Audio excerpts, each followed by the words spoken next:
ఇక phone tapping కేసులో కీలక పరిణామం చోటు చేసుకుంది. ఈ వ్యవహారంలో మాజీ ముఖ్యమంత్రి కేసీఆర్కు నోటీసులు జారీ చేయాలని ప్రత్యేక దర్యాప్తు బృందం నిర్ణయం తీసుకున్నట్లు సమాచారం. ఇక కేసీఆర్తో పాటు మాజీ మంత్రి హరీష్ రావు కూడా నోటీసులు ఇవ్వడానికి అధికారులు సిద్ధమవుతున్నట్లు సమాచారం. ఫోన్ ట్యాపింగ్ ఎవరి కోసం జరిగింది, ఎవరి ఆదేశాల మేరకు జరిగిందనే అంశాలపై సిట్ ప్రధానంగా దృష్టి పెట్టినట్లు తెలుస్తోంది. దీనిపై మరింత సమాచారం అందించేందుకు మా ప్రతినిధి భవిత లైవ్లో సిద్ధంగా ఉన్నారు. భవిత, చెప్పండి, సడన్గా సర్పంచ్ ఎన్నికల తర్వాత తెర మీదకి మళ్ళీ ఫోన్ ట్యాపింగ్ వ్యవహారం అనేది బయటికి తీయడానికి, తెర మీదకి రావడానికి గల కారణాలు ఏంటి? అసలు ఏం జరుగుతుంది ఫోన్ ట్యాపింగ్ మొత్తం మీద?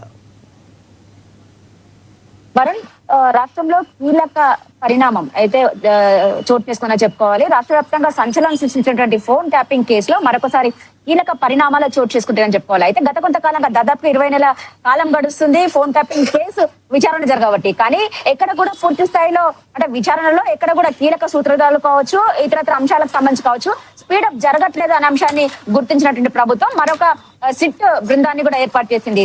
దానికి అనుగుణంగానే అయితే ముందు నుంచి దాదాపు 20 నెలల కాలం నుంచి కూడా ఇప్పటికే చాలా మందిని విచారించారు, కొంతమందిని అరెస్ట్ చేశారు. కానీ అక్కడ వరకే స్టాప్ అయిపోతుందే తప్ప మరింత ముందుకు వెళ్ళట్లేదు అని చెప్పేసి కూడా ఇప్పటికే ప్రభుత్వం గుర్తించడంతో పాటు ఫోన్ ట్యాపింగ్ అంశాన్ని మాత్రం చాలా కీలక అంశం. ఎందుకంటే ప్రతి ఒక్కరు ఫోన్లు ట్యాప్ చేయాల్సినటువంటి అవసరం ఏమొచ్చింది అని చెప్పేసి కూడా ఇప్పటికే ప్రభుత్వంతో పాటు ఇతర రాజకీయవేత్తలు కావచ్చు కూడా ఇప్పటికే ప్రభుత్వం పైన ఒత్తిడి చేసినటువంటి నేపథ్యం కనబడుతుంది. అయితే తాజాగా ఏదైతే సిపి సజ్జనార్ నేతృత్వంలో మరొక సిట్ బృందాన్ని కూడా ఏర్పాటు చేసింది. ఈ సిట్ బృందం ఏర్పాటు అయినప్పటి నుంచి కూడా కొంత ఈ యొక్క దర్యాప్తుని వేగవంతం చేసిందనే చెప్పుకోవాలి. అయితే ముఖ్యంగా ఏదైతే గత ప్రభుత్వంలో ఫోన్ ట్యాపింగ్ కి పాల్పడినటువంటి సూత్రధారులు ఎవరు అనే అంశాన్ని గుర్తించాలి. అంటే ఎవరి ఆదేశాల మేరకు ఫోన్ ట్యాపింగ్ జరిగింది అనే అంశాన్ని గుర్తించడం కోసమే మరొక సిట్ బృందాన్ని ఏర్పాటు చేసింది. అయితే ముఖ్యంగా ఏదైతే గత కొంతకాలంగా జరుగుతున్నటువంటి విచారణలో ఎటు తేల్చలేని పరిస్థితిలో ఆ బృందం ఉందని చెప్పేసి గుర్తించినటువంటి ప్రభుత్వం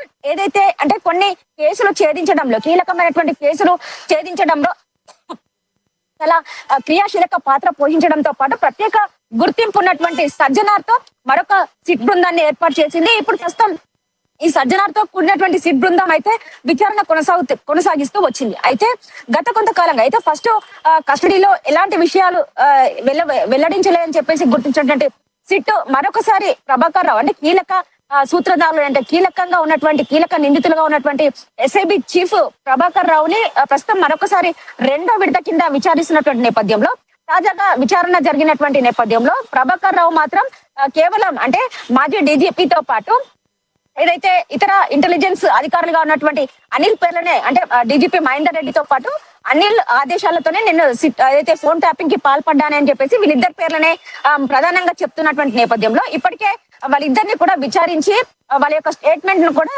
రికార్డ్ చేసింది. ఇంతే కాకుండా ఏదైతే పూర్తి స్థాయిలో గత ప్రభుత్వంలో ఉన్నటువంటి ఐపీఎస్ అధికారులు కావచ్చు, ఐఏఎస్ అధికారులు కావచ్చు, నిఘా వ్యవస్థలో పనిచేసినటువంటి ప్రతి ఒక్కరిని కూడా విచారించాలని చెప్పేసి ఇప్పటికే సిట్ గుర్తించినటువంటి నేపథ్యంలో తాజాగా ఏదైతే మాజీ సిఎస్ లాగా ఉన్నటువంటి సోమేష్ కుమార్ కావచ్చు, శాంతి కుమార్ కావచ్చు, అంతేకాకుండా కీలకంగా వ్యవహరించినటువంటి 3 ఐఏఎస్ అధికారులు కావచ్చు, ఐపీఎస్ అధికారులు కావచ్చు, నిఘా టీంలో ఎవరైతే పనిచేశారో వాళ్ళతో పాటు సాధారణ శాఖ అధికారిగా ఉన్నటువంటి రఘునందన్ తో పాటు మిగతా ఏదైతే ఇంటెలిజెన్స్ చీఫ్ గా వ్యవహరించినటువంటి నవీన్ చంద్ తో పాటు ఇంకా మరికొంతమందిని కూడా ఇప్పటికే విచారించి వాళ్ళ యొక్క స్టేట్మెంట్ కూడా రికార్డ్ చేసినటువంటి సందర్భం కనబడుతుంది. అయితే ఈ నేపథ్యంలోనే ఏదైతే నవీన్ చంద్ ని ఇప్పటికే 2 సార్లుగా విచారించడంతో పాటు అనిల్ కుమార్ ని కూడా 2వ సారి విచారించి వాళ్ళ యొక్క స్టేట్మెంట్ కూడా రికార్డ్ చేసింది. అయితే ఇప్పటి వరకు సిఎస్ లుగా ఉన్నటువంటి శాంతి కుమార్ కావచ్చు అంటే గత ప్రభుత్వ హయాంలో శాంతి కుమార్ కావచ్చు, సోమేష్ కుమార్ కావచ్చు, వీళ్ళందరినీ విచారించినటువంటి నేపథ్యంలో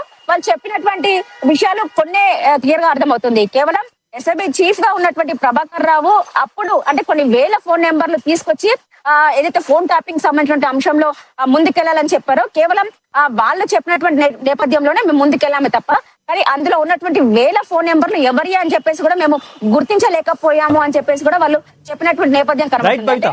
కొన్ని అంటే రైట్ బోత్ అయితే మాజీ సీఎం కేసీఆర్ కి హరీష్ రావు కూడా నోటీసులు ఇచ్చేందుకు కూడా సిద్ధమవుతున్నట్లు తెలుస్తోంది. దీంట్లో అసలు ఎంతవరకు వాస్తవం ఉంది?